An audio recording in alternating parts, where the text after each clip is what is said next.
Hi everyone, it's Rod from Bushcomm here.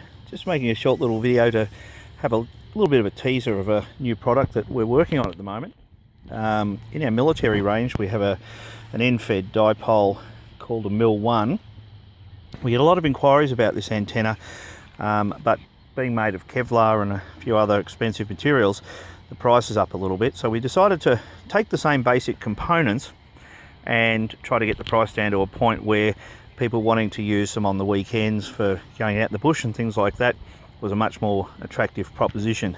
Now, as the prototype stands at the moment, it weighs about 700 grams, and as you can see, it's exactly the same center point as the Mil1. The balun is built into the combination hand winder, and instead of using Kevlar, we've used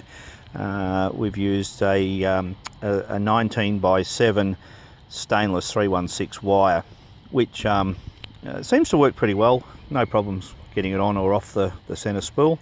So what you're going to get in the kit when we eventually release it is the antenna itself, the combination earth stake and winder, and of course some cord for putting it up.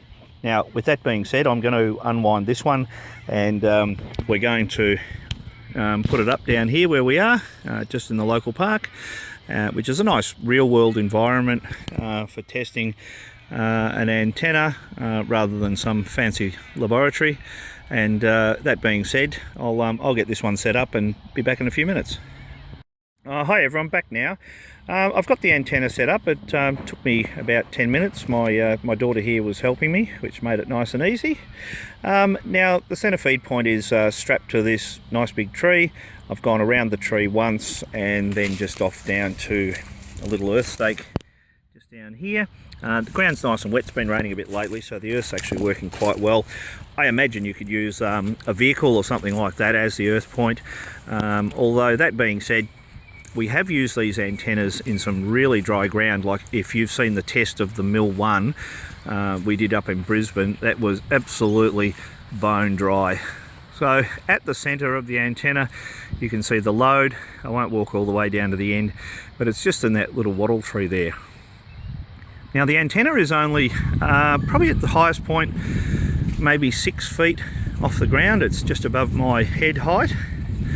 I have had the antenna on air, and I have had it hooked up to my trusty MFJ to do a VSWR sweep across the band, as you can see here by my doodlings.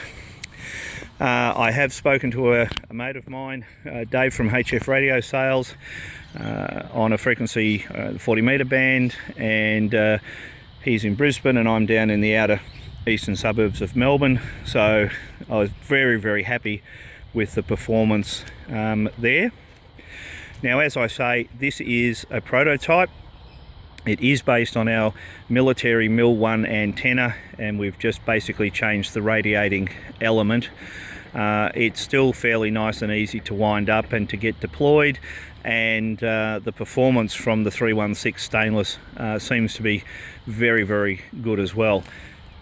As I said earlier, the main reason that we are doing this antenna is we get a lot of inquiries from guys that just want a nice, easy, portable antenna to take out on the weekends for a play.